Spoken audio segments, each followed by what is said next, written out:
안녕하십니까 수험생 여러분, 저는 전성하 강사라고 합니다. 자, 여러분들은 문화재 수리 기술자 시험과 관련해서 우리 한 권으로 끝내기 교재 강의를 들어오셨습니다. 저는 그 중에서 법령 파트를 담당하고 있습니다. 제 얼굴이 생소하실 겁니다. 우리 시험에 대한 강의조차도 그렇게 많지 않은 게 현실입니다. 그 중에 우리 시대고시는 우리 강의와 우리 시험과 관련해서 오랜 역사와 전통으로 여러분에게 굳건한 좋은 자의 위치를 확보하고 있죠. 저는 그 강의에 이제 새로 진입하게 되었습니다. 저는요, 그동안 각종 시험, 고시, 자격증 시험에서 법과 관련된 내용을 다양하게 강의한 바가 있습니다. 그래서 각종 그 자격증 시험도 아주 이렇게 인지도가 낮은 시험까지 강의를 한 바가 있기 때문에 여러분에게 이 법에 있어서의 특징, 이 법과 관련된 과목들의 특징을 다른 어떤 분보다 더 잘 전해드릴 수 있다는 장점이 있습니다. 네, 자, 그렇게 제 소개는 간단히 긴 장황한 설명보다 실제 강의에서 저를 보시면 저 사람이 어떤 사람이구나 하고 여러분이 아실 수 있을 테니까 제 소개는 그 정도로 약을 하고요. 우리 시험에 대한 경향을 한번 살펴보도록 하겠습니다. 제가 우리 이 강의를 준비하면서 기출문제를 3년치 꼼꼼히 봤습니다. 그 이전의 것도 봤습니다만 3년치는 한 10번을 본 것 같아요. 꼼꼼히 보면서 패턴이 반복된다. 원래 기출문제의 특성이 그렇지 않습니까? 그죠? 다른 시험에서도 패턴이 반복된다. 그런데 그 패턴 속에서도 다시 어떤 특징을 느낄 수 있다. 저는 인생은 패턴이라는 생각을 갖고 있습니다. 습관도 패턴이고 그 습관에 의해서 우리가 좌우되는 것도 많고, 그렇죠. 그러니까 인생은 희노애락이 반복되고 있거든요. 마찬가지로 우리 기출문제도 반복되고 있습니다. 인생에서의 반복이 희노애락이라는 영역이라면 우리 기출도 그럴 것이다. 어떻게? 어떠한 특성으로 반복되고 있을 것이다. 그래서 제가 지금부터 그 특성을 말씀을 드리고 수업에 들어가도록 하겠습니다. 첫 번째는요, 우리 시험에서 빈출되는 파트는 용어 정의입니다. 이것이 무엇이다, 어떤 것 개념들 굉장히 많이 물어보고 있습니다. 두 번째는요, 숫자와 관련되는 것들을 잘 보셔야 됩니다. 숫자가 몇이 들어가는지 아시겠죠? 그리고 나서 주어와 서술어를 바꾸기 놀이를 잘합니다. 법령 안에 주어와 서술어를 다른 단어로 살짝 바꿔놓는 거예요. 그래서 오답을 찾아내는 스타일의 문제를 많이 내고 있습니다. 이게 우리 시험에 있어서의 중요한 패턴에 해당합니다. 우리 법이 굉장히 방대합니다. 법이 있고요, 여러분. 명령이 있고요. 이것의 하위인 규칙이 있습니다.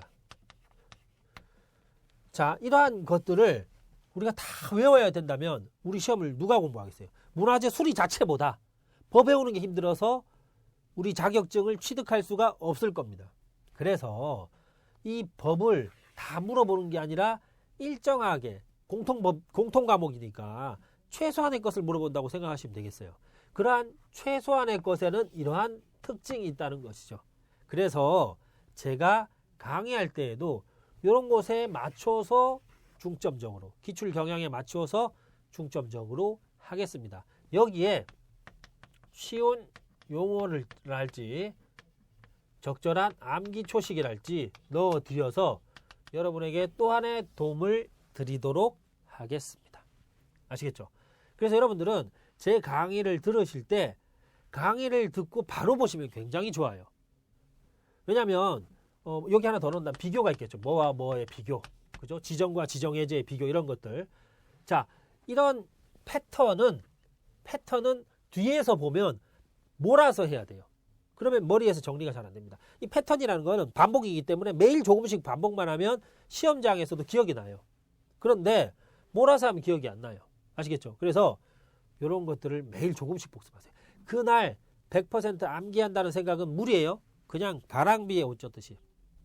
여러분이 식사하시는 것처럼 식사 여러분 최소한에 하루에 3번 또는 하루에 최소한 1번씩을 하시죠. 그죠? 그러면 최소한에 1번씩은 복습을 하는 거야. 강의를 듣고 1번씩. 그 정도만 하시면 됩니다. 그러다가 시험 일주일 앞두고 우리가 또 인생에서 벼락치기는 다 여러분들 일가기원 있지 않습니까? 그죠? 예, 그러한 벼락치기에 미덕을 발휘하신다면 여러분 시험 합격에 법령 때문에 문제가 된다는 것은 없으리라고 제가 확신합니다. 아시겠죠? 예. 그래서 이러한 점들이 중요한 점이고 저도 이 점에 맞추어서 강의를 할 것입니다. 아시겠죠? 자, 여러분들이 공부를 하실 때 기출 문제, 또 우리가 실전 예상 문제에서 우리 교재에도 실전 문제가 나옵니다. 제가 이 강의가 짧게 끝나는 강의입니다. 총 7강 정도를 지금 제가 예상하고 있는데 그러다 보니까 제가 문제 해설을 할 수는 없어요. 근데 여러분들이 문제 풀어보다가 궁금하신 건 저한테 질문하시면 돼요. 그런데 이렇게 문제를 꼭 풀어보셔야 돼요. 뭐 여러 권 책을 사서 풀어볼 필요도 없습니다, 여러분. 아시겠죠? 그게 오히려 과합니다. 과유불급이라고 그러죠. 지나친 건 오히려 안 좋아요. 그래서 이 실전 문제를 풀어보시고 해당 정리 파트에 체크를 해두세요. 아, 요게 이렇게 변형될 수 있구나. 물론 제가 거기에 맞춰서 강의를 하겠습니다만, 그래서 여러분들이 문제화가 이렇게 될 수 있다는 걸 알면서 공부하는 게 좋습니다. 아시겠죠? 자, 이렇게 해서 기본적으로 우리 시험에 대한 것과 공부 방법 또 패턴에 대한 것들을 말씀을 드렸습니다. 이 기술자 시험이 문화재 수리 기술자 시험이 법이 바뀌면서 이제 내용이 안정적으로 만들어졌습니다. 그렇기 때문에 여러분들이 과거에 공부하셨던 분들보다는 좀 부담감이 덜었을 거예요. 아시겠죠? 법 개정으로 이래서. 그러니까 이제는 정말 열심히 하셔야 될 때가 된 것이죠. 아시겠죠? 자, 바로 들어가도록 하겠습니다. 강의가 그렇게 많지 않다 보니까 제가 바로 들어가도록 할게요. 첫 번째 총칙이라는 게 나와 있죠. 자, 모든 법은 처음에 이 법은 무엇을 하기 위해서 만들었다라는 목적이 나와 있어요. 헌법, 민법, 형법 이런 굵직굵직한 법을 빼고는 개별법들이 이렇게 좀 우리가 알려지지 않은 그런 법들은 목적과 정의 규정이 나와 있습니다. 이 법의 목적이 나와 있네요. 자, 저는 우리가 법조문을 꼼꼼하게 다 하나도 안 빠지고 보기다 이렇게 하면 여러분 공부 못하고 머리 쥐납니다. 아시겠죠? 그러니까 제가 조문의 핵심적인 내용을 체크해 드릴 테니까 여러분 빠르게 정리를 하시면서 따라오시기 바랍니다. 제가 될 수 있으면 속도를 빠르게 하진 않겠습니다. 하지만 강약은 두겠습니다. 목적을 보시면 문화재 보존, 민족문화 계승, 그죠? 그래서 인류문화 발전에 기여함을 목적으로 한다. 여기서 뭐 특별히 바꾸어서 낼 건 없겠죠. 정의 규정에 보시면 자, 문화재란 인위적, 자연적. 예를 들면 이렇게 나올 수 있죠. 문화재는 인위적으로, 자연적으로 만들어진 것에 한한다. 그럼 틀리는 거예요. 인위적인 것도 들어가는 거예요. 그 다음에 국가 민족뿐만 아니라 뭐가 있어요? 세계적 유산도 있죠. 요거 체크하세요. 이렇게 바꿔낼 수 있다 이 말이죠. 예술적, 학술적, 경관적 가치가 큰 다음의 것을 말한다. 유형 문화재라는 것은 형태를 띄웠다 이 말이죠. 그럼 형태를 띈 거 다 돼요. 그죠? 그래서 둘째 줄에 예술적, 역사적, 학술적 가치가 큰 것과 이에 준하는 고고자료. 자, 이에 준하는 고고자료 잘 보세요. 고고자료는 어디에는 있냐면 유형문화재는 있어요. 그런데 무형문화재 보시면 연극, 음악, 무용, 놀이, 의식, 공예기술 등 무형. 눈에 우리가 볼 수가 없죠. 그러니까 형태가 뚜렷하게 있는 게 아니죠. 그러니까 문화적 소산으로 역사적, 예술적, 학술적, 역사적, 예술적, 학술적은 똑같은데 무형문화에는 뭐가 없어요? 고고자료가 없다는 거. 이런 거 시험에 낼 수 있다니까. 아시겠죠? 이렇게 공부를 하는 거예요. 그래서 자, 고유 이렇게 기억하세요. 고유. 그 다음 기념물은 다음의 것이다. 절터. 각종 터자 많이 들어가 있네요. 그렇죠? 사적지와 특별히 기념될 만한 시설물로서 역사적, 학술적. 자, 문화재라는 것에는 뭐가 있어요? 문화재라는 단어에는 역사적, 학술적 말고도 뭐가 있어요? 예술적 가치도 있죠. 왜냐하면 예술이 문화에 들어가니까. 그런데 거기에 나오는 기념물에는 뭐가 없어요? 예술이 없어요. 예술적 가치가 큰 것 이런 말이 없습니다. 그러니까 절터 잘 보세요. 절터 여기는 없어요. 근데 그럼 아예 없냐? 잘 보시면 뭐가 있냐면 나번에 경관은 뭐가 있어요? 예술적 가치가 있어요. 그래서 조심하셔야 돼요. 기념물은 터자 들어가는 거. 무덤에는 예술적인 게 없어요. 그런데 경관은 비유잖아. 그죠? 비유니까 이건 예술적, 너무 아름답다. 그게 바로 예술이죠. 그죠? 이렇게 되는 거예요. 됐죠? 그 다음에 동굴 관련되는 거.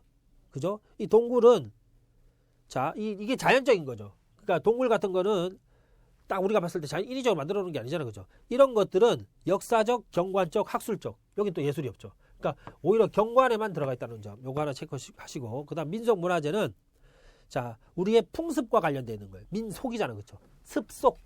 이때 민은 사람을 말하고요. 속은요. 습속을 말합니다. 즉 습속. 즉 습속이란 말이 어려우니까 풍속으로 생각하시면 돼요. 사람들의 풍습과 관련되는 것들. 그죠? 자, 이런 것도 들어가는 거죠. 그래서 문화재 안에 예를 들어서 다음 중 문화재가 아닌 것은 1번, 2번, 3번, 4번에서 4번에 뭐 경관이 들어갔다. 경관은 문화재에 들어가죠. 그죠? 그죠? 근데 경관이 꼭 아닌 것처럼 생각할 수 있는 게 아니라는 거죠. 그런 거 조심하세요. 그 다음에 이 법에서 지정문화재란 다음의 것을 말한다. 국가가 지정할 수 있고 시도가 할 수 있고 이렇게 되어 있네요. 그죠? 국가지정문화재. 자, 문화재청장이 23조부터 26조까지 규정에 따라 지정한 문화재. 국가지정문화재 누가 지정해요? 문화재청장이. 그 다음에 시도지정문화재는 특별시, 광역시, 도지사, 큰 지방자치단체라고 하는데 거기서 지정합니다. 그 다음 문화재 자료는 지정되지 않은 국가나 시도가 지정하지 않은 문화재 중 시도지사가. 아시겠죠? 문화재 자료는 시도지사가 합니다. 국가가 한다 그러면 틀리겠네요. 예. 그 다음에 등록문화재는 지정문화재가 아닌 문화재 중에서 자, 지정문화재가 아닌 문화재여야 됩니다. 문화재청장이 등록한 거예요. 아시겠죠? 지정문화재에는 문화재 자료도 들어가니까 그것과 관련해서 비교를 해보시고요. 그 다음 네 번째 보호구역이란 지상에 고정되어 있는 유형물이나 일정한 지역이 문화재로 지정된 경우에 해당 지정문화재의 점유면적을 제외한 지역이죠. 그러니까 이 보호구역은 유형물에 관련돼 있죠. 무형물에는 보호구역이 없죠. 그죠? 그 다음 다섯 번째 보호물이란 문화재를 보호하기 위해 지정한 물건이나 시설물. 이 4항과 5항을 바꿔낼 수 있겠죠. 예를 들어 보호구역이란 문화재를 보호하기 위해서 지정한 건물이나 시설물을 말한다. 그럼 틀리는 거예요. 다 알 수 있겠죠. 구역이니까. 바운더리죠. 그죠? 그 다음에 여섯 번째 역사 문화 환경이란 문화재 주변의 자연 경관이나 역사 문화적 가치가 뛰어난 공간으로서 문화재와 함께 보호할 필요성 있는 주변 환경을 말한다. 그죠? 그 다음에 일곱 번째 건설공사란 자 토목, 건축, 조경, 토지나 해저, 원형 변경이 수반되는 공사 이를 말하죠. 그 다음 국외 소재 문화재 우리나라 외 있는 문화재 이 말이죠. 국외로 반출. 그래서 현재 대한민국 영역 밖에 있어야 됩니다. 예를 들어서 일본의 어느 호텔에 가면 우리나라 석등이 있대요. 그게 바로 국외 반출 문화재죠. 그죠? 국외 소재 문화재는 다른 말로 국외 반출 문화재 이렇게 볼 수 있겠죠. 다음 이제 법 2조에 02조에 보시면 문화재 보호법 2조 7항에서 자, 이 건설공사가 대통령령으로 정한다고 그랬죠. 거기서 말하는 공사가 뭐가 있냐? 자, 밑에 것들이에요. 다음 2호부터 4호까지는 공사의 지표, 겉표면이 변형이 될 때만 말한다고 되어 있는데 건설, 전기, 정보통신, 소방, 자, 수목식재, 식재는 나무를 심는 걸 말합니다. 그 다음에 뭐 굴착 등이 있죠. 그 다음에 문화재 보호의 기본 원칙. 자, 문화재는 원형 유지를 기본 원칙으로 해요. 그러니까 문화재는 원형 유지, 가치 보존을 원칙으로 한다. 그럼 틀려요. 이 가치가 어떤 가치인지 모르잖아요. 그죠? 그래서 원형 그 자체를 보호하는 것을 원칙으로 합니다. 이거는 많이 나왔죠. 그 다음에 네 번째, 국가와 지방자치단체 등의 책무. 그죠? 자, 국가가 종합적인 대책을 만들고, 그 다음에 지방자치단체도 대책을 만들고, 여기 뭐 특별한 게 없습니다. 그 다음 국가와 지방자치단체 노력하고, 서로 협조하고, 이런 건 틀릴 게 없잖아요. 그죠? 시책을 만들고, 노력하고, 협조하고, 그렇게만 이해하셔도 되겠죠. 그 다음에 이 문화재 보호법과 다른 법의 관계. 자, 원칙적으로 문화재 보존 관리 및 활용과 관련해서는 어떤 법이 우선이다? 우리 문화재 보호법이 우선이다 이 말이죠. 단 2항에 보시면 지정문화재 가지정까지 포함하는 겁니다. 의, 수리, 실측, 설계, 감리와 매장 문화재와 관련해서는 매장 문화재의 보호 조사와 관련해서 따로 정한다. 아주 중요합니다. 그러니까 문화재, 지정문화재 지정을 빼고 나머지 써버리면 틀리죠. 지정문화재는 따로예요. 그래서 이렇게 기억하세요. 따로 지정. 이렇게 따로 지정. 이렇게 기억하시면 되겠죠. 그 다음 2장 문화재 보호정책의 수립 및 추진. 자, 문화재 기본계획의 수립. 문화재청장은 시도지사와 협의를 거쳐서 자, 기본계획을 만듭니다. 기본계획은 5년이에요. 자, 기본계획 5년도 뭐 3년이다 이러면 틀리겠죠? 5년이에요. 이렇게 암기합니다. 유치하다 그죠? 그래도 유치한 게 오히려 재미있고 시험에 합격할 수 있는 지름길이에요. 오 발음이 들어가죠. 5년이에요. 자, 그럼 다음의 사항이 뭐냐? 문화재 보존, 그 다음 이전, 보수, 뭐 이런 것들이 쭉 들어가 있죠. 그러니까 문화재 관련되는 기본적인 내용이네요. 그죠? 환수도 있네요. 7조 2에 보시면. 그죠? 그 다음에 2항에 보시면, 자, 관련 전문가의 의견 듣고요. 그 다음에 3항에 보시면, 문화재 청장이 아까 협의한다고 그랬죠. 그래서 알려야 돼요. 계획을 수립하면.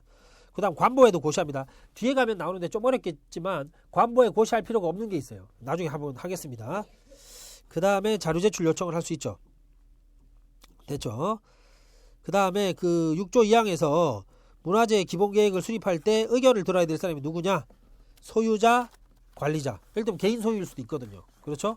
이런 사람들한테 의견을 듣고 또 관리단체나 문화재위원회 위원 뭐 이런 사람들이죠. 다음 문화재 보존 시행계획 수립. 자, 이것은 연도별 시행계획이에요. 연도별. 아시겠죠? 그러니까 시행은 매년 해야 되겠죠. 그러니까 기본 계획은 5년이고 시행은 연도별, 연마다 연도별이죠. 그죠? 그 다음에 2항에 보시면, 자, 시도지사가 수립하면 알린다. 이 시행계획을 수립하는 것은 문화재 청장뿐만 아니라 누구도 해요. 그게 더 중요한 겁니다. 시도지사도 포함되어 있죠. 시도지사는 하게 되면 누구한테 알린다? 청장한테 알린다. 이런 뜻이에요. 무슨 말인지 아시겠죠? 예. 그 다음에 3항에는 공표해야 한다. 알려야 되겠죠. 그 다음에 4항에 대해서는 필요한 건 대통령령으로 정한다. 됐죠? 자, 연도별 계획 안에 포함되어 있을 게 뭐냐? 추진, 방침, 세부 계획 이런 거죠. 2항 한번 보세요. 자, 특광도, 자치도. 자치도는 제주가 지금 특별자치도죠. 세종시도 그렇고 그죠. 예를 들면 특별자치도, 시도죠. 이런 사람은 자, 해당 연도의 계획과 전년도 계획의 결과를 1월 31일까지예요. 해당 연도 계획을 뭐 3월에 한다 그러면 한 4분의 1 지난 다음 하잖아요. 그러니까 안 되죠. 1월 30일이에요. 그 다음에 3항. 자, 문화청장 및 시도지사는 특광도가 아니죠. 해당 연도의 시행 계획을 매년 2월 말까지 공고합니다. 아시겠죠? 홈페이지를 통해서 공고. 아시겠죠? 제출은 1월 말이에요.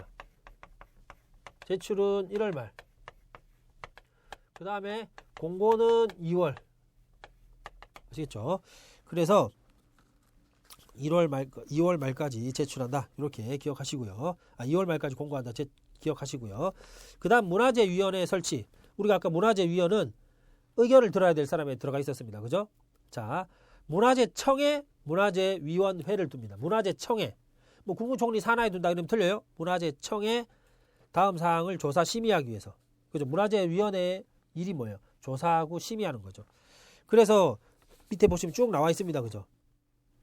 그 다음에 2항으로 한번 가보시면, 자, 문화재위원회 위원은 누가 위촉합니까? 뽑습니까? 뽑는다 이 말이에요. 자, 문화재청장이, 왜냐면 문화재청 밑에 두니까 뽑는다, 위촉합니다. 그럼 자격이 누구냐? 위원이 될 수 있는 자격. 부교수, 이 고등교육법은 대학을 말하는 거거든요. 부교수예요. 조교수 아니죠. 그 다음에 10년. 자, 종사는 10년이에요. 아시겠죠? 그래서 종사 10년 부교수. 꼭 기억하세요. 종사 10년 부교수가 문화재위원이에요. 아시겠죠? 그래서 꼭 기억을 하시기 바랍니다. 저는 이걸 외울 때 이렇게 외워놨어요. 제가 문제도 만들고 이러기 때문에 기억할 때 문화재위원은 10중 8구, 종인데 중으로 바꿨어요. 10중 8구 부교수 이상이다. 이렇게 뭐 기억하셔도 되겠습니다. 그 다음에 3항은 제가 전부 다 안 읽는다고 그랬어요. 그렇게 할 필요도 없습니다. 키워드만 아시면 돼요. 문화재위원회 안에 분과위원회를 둔다. 됐죠? 자, 분과위원회끼리 모여서 하는 걸 합동분과위원회라고 하고요. 자, 이제 회의하면 어떻게 해야 되겠어요? 회의록을 작성해야 되겠죠. 됐죠? 뭐 속기나 녹음도 할 수 있고요. 그 다음에 6항에 보시면 회의록은 어떻게 해요? 당연히 공개합니다. 그죠? 됐죠? 근데 특정인의 재산상 이익과 관련돼 있거나 사생활 비밀, 그러니까 재산 문제나 사생활과 관련되면 비밀로 할 수 있어요. 재산은 비밀이다. 이렇게 기억을 해 두시고요. 이 대통령령으로 정하는 경우라고 되어 있으니까 이따가 나오겠네요. 그죠? 그 다음에 7항에 보시면 이것도 대통령령으로 정한다고 되어 있고요. 8항에 보시면 비상근 항상 일하지 않는 전문위원을 둘 수 있다. 왜? 우리 회사에도 사회이사라는 사람이 있잖아요. 그죠? 회사의 이사는 항상 그 회사에서 출근해서 일을 하죠. 그러니까 우리가 좀 옛날 표현이지만 상무이사라는 표현을 썼어요. 근데 사회이사는 항상 일하는 사람 아니죠. 특별한 일이 있을 때만. 이게 마찬가지 비상근이 그런 뜻입니다. 자, 이제 대통령령으로 정하는 것들 한번 보죠. 뒤에 보시면 지정기준은 별표 일과 같다고 그랬으니까 이건 나중에 또 나올 거고요. 2항 한번 보세요. 문화재청장은 자, 해당 문화재를 국가지정문화재로 지정하려면 국가지정문화재죠. 그래서 위원하고 전문위원 등 3명 이상에게 조사를 요청해야 돼요. 국가지정문화재는 3명 이상입니다. 그 다음에 4항 보세요. 국가지정문화재로 지정될 만한 가치가 있다고 판단되면 며칠 이상 공고한다. 그 날짜를 잘 체크하세요. 그 날짜. 그 다음에 5항 보시면 예고가 그렇다는 거죠. 예고가 끝날려면 또 6개월 안에 결정해야 돼요.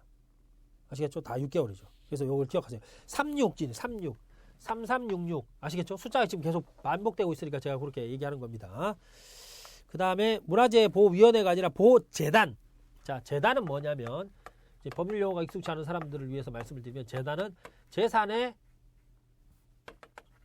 단체라는 뜻이에요.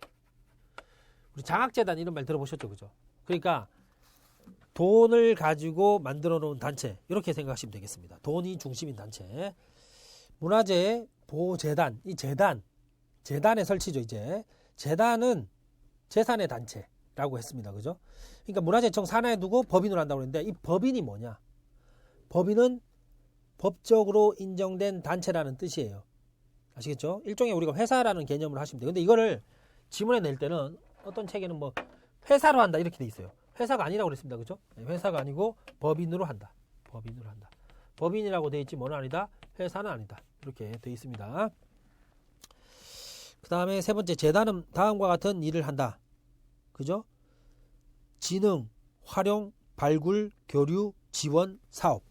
진흥, 활용, 교류, 발굴, 사업, 지원, 사업 이렇게 돼 있죠. 뭐 그런 것들이라는 것.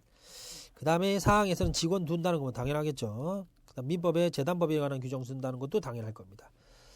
그 다음에 6항에 보시면 필요한 경비는 국고에서 지원한다가 아니라 할 수 있다. 할 수 있다. 그 다음에 7항 보시면 국가지자체는 필요하다고 인정하면 국유재산이나 공유재산을 무상으로 사용 수익하게 할 수 있다. 필요할 때만. 그죠? 다음 문화재 기초조사. 자, 국가나 지자체는 이렇게 돼 있죠. 뭐 기록하고 조사하고 기록할 수 있다. 됐죠? 그다음 2항 보시면 문화재청장과 지자체장, 장이죠. 그죠? 그럼 직접 조사해서 제출을 요구할 수 있다. 장은 직접 조사. 이렇게 돼 있습니다. 그다음에 3항. 자, 요거 좀 조심할게요. 국가지자체장은 지정문화재가 아닌 문화재에 대해서. 그죠? 지정문화재가 아닌 문화재에 대해서 조사할 때는 해당 문화재 소유자 관리자의 사전동의. 지정문화재가 아닐 때는 사전동의. 됐죠? 조사 방법 관련된 것, 절차 관련된 거는 대통령령. 밑으로 나와 있네요. 그죠? 자, 1항에 보시면 조사 계획서를 착수 전까지 만들어야 되겠죠. 계획도 없이 하면 안 되니까. 그렇게 돼 있고 2항에 보시면 자, 조사 계획서를 작성해서 자, 착수 전까지 청장에게 제출하고 청장은 60일 안에 보고서를 작성하고. 그죠? 자, 이 경우 조사의 기간이 1년을 초과할 때는 자, 1년이 지날 때마다 그러니까 뭐 한 3년이다 그럼 1년마다 보고서를 작성해야 됩니다. 됐죠? 그 정도 봐두시고 그 다음에 쌍갈로 이번에 문화재 정보화의 촉진. 정보화는 뭔지 알겠죠? 전산 작업을 해놓는다는 거죠. 그죠? 자, 문화재청장은 정보 체계를 구축한다. 됐죠? 필요한 자료 제출을 요구할 수 있고 그 외의 사항은 대통령령으로 정한다. 이렇게 되어 있네요. 자, 구축 범위는 다음과 같다. 됐죠? 네, 이것도 뭐 특별한 게 없고요. 그 다음에 건설공사 시의 문화재 보호. 예를 들면 아파트 건축을 하는데 그 밑에서 뭐 대규모 유적이 나왔습니다. 이렇게 될 때는 자, 두째 줄에 그 건설공사의 시행자는 문화재청장의 지시에 따라 필요한 조치를 해야 됩니다. 이건 의무죠. 아시겠죠? 이 경우 필요 경비는 건설공사의 시행자가 부담합니다. 아, 중요합니다. 아시겠죠? 시행자 부담이에요. 아시겠죠? 꼭 기억하세요. 그 다음에 역사, 문화, 환경, 보존 지역의 보호. 시도지사는 지정문화재. 자, 동산에 속하는 문화재와 무형문화재 제외라고 갈라 있다는 거 그거 하나 체크해 두시고. 자, 의 역사, 문화, 환경의 보호를 위해서 자, 보존 지역을 정합니다. 시도지사가 보존 지역이에요. 시도지사가 하는 게 보존 지역이에요. 아시겠죠? 자, 시도 보존 이렇게 기억을 하시고요. 그 다음에 2항에 보시면 건설공사 인허가 담당 기관이 뭐 검토하라는 것 됐죠? 3항만 보세요. 역사 문화 환경 보존 지역의 범위는 자 둘째 줄 끝에 보시면 그 외곽 경계로부터 500m예요. 자 보존 지역은 외곽 경계로부터 500m예요. 이것도 이렇게 하면 되겠죠. 아까 우리가 기본 계획 몇 년? 5년. 이것도 보존해서 500m. 아시겠죠? 됐죠? 예외적으로 500m를 초과할 수 있지만 원칙이 500m예요.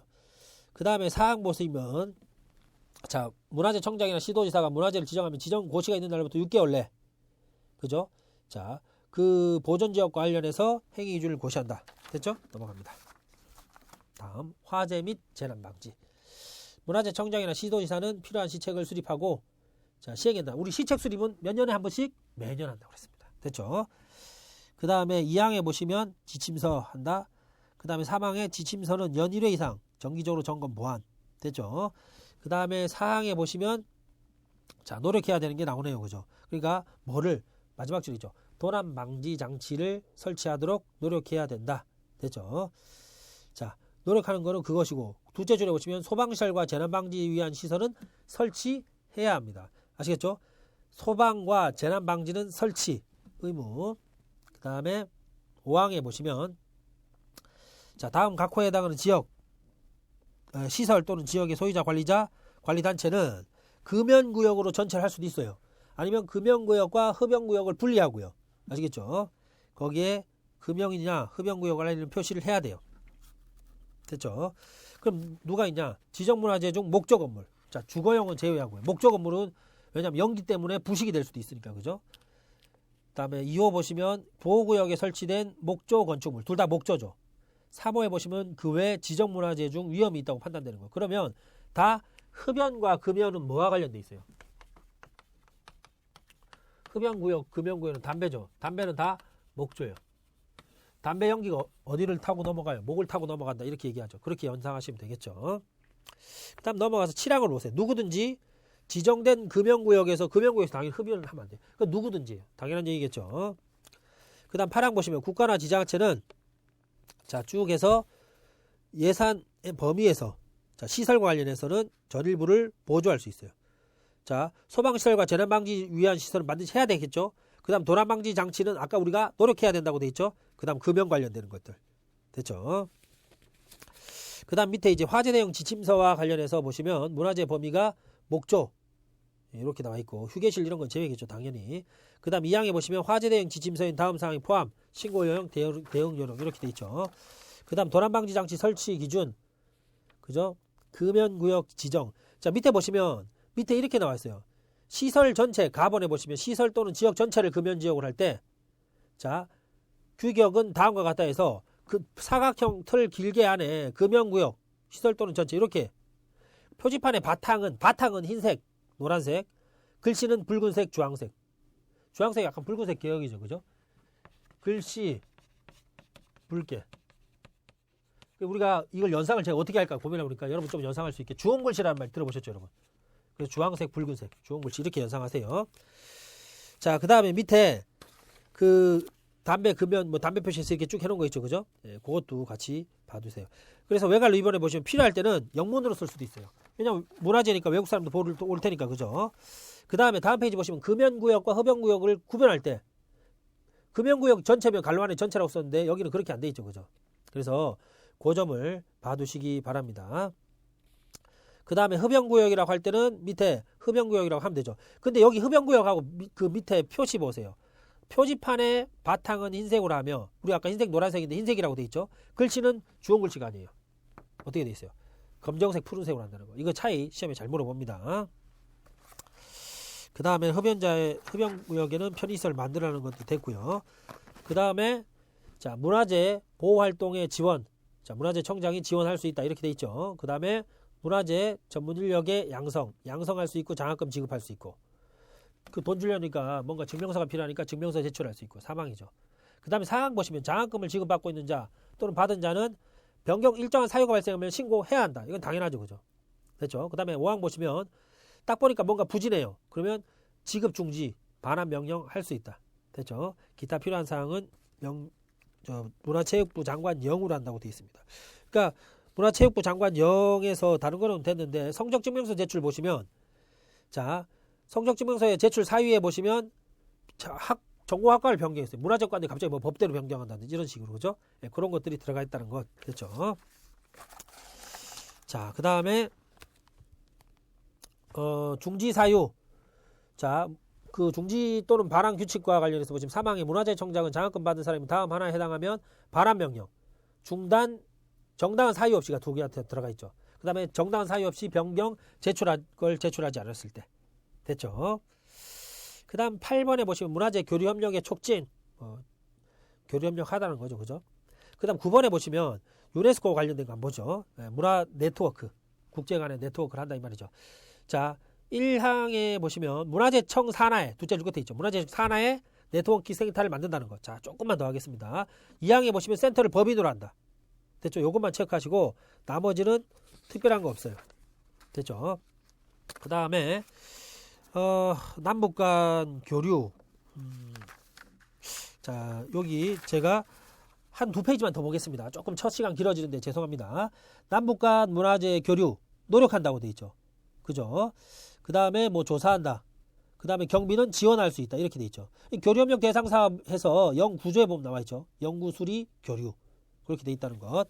그 다음에 11번에 보시면 세계유산 등의 등재. 문화재청장은 자, 둘째 줄에 유네스코의 세계유산, 인류무형 문화유산, 세계기록유산으로 등재 신청할 수 있다. 이렇게 돼 있죠. 그 다음에 2항에 보시면 뭐 노력해야 된다. 됐죠? 네. 그 다음에 뭐 나머지는 특별한 게 없습니다. 이렇게 간단하게 넘어가도 되니까 제가 조금만 더 한 겁니다.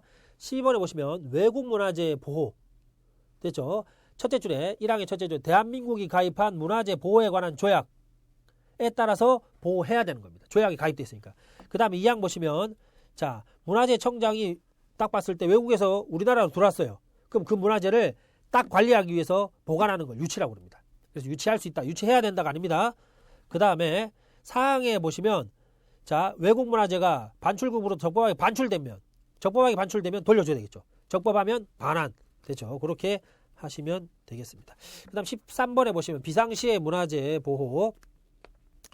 자 비상시가 뭐가 있냐. 긴급일 때죠. 그죠? 뭐 전시, 사변, 준하는 사태일 때 자 필요한 조치를 하도록 명할 수 있다는 거죠. 그 2항에 보시면 문화재청장은 자 국외로 반출할 수 있어요. 이때는 보호를 위해서 긴급할 때 하는데 국외까지도 갈 수 있대요. 미리 국무회의 심의를 거쳐야 됩니다. 국무회의 심의까지만 체크하시면 되겠습니다. 자 나머지는 됐고요. 4장 국가지장 문화재부터는 다음 시간에 하겠습니다. 조금 길어졌습니다. 하지만 제가 중요한 건 다 언급을 해드렸습니다. 고생하셨습니다. 다음 시간에 뵐게요. 감사합니다.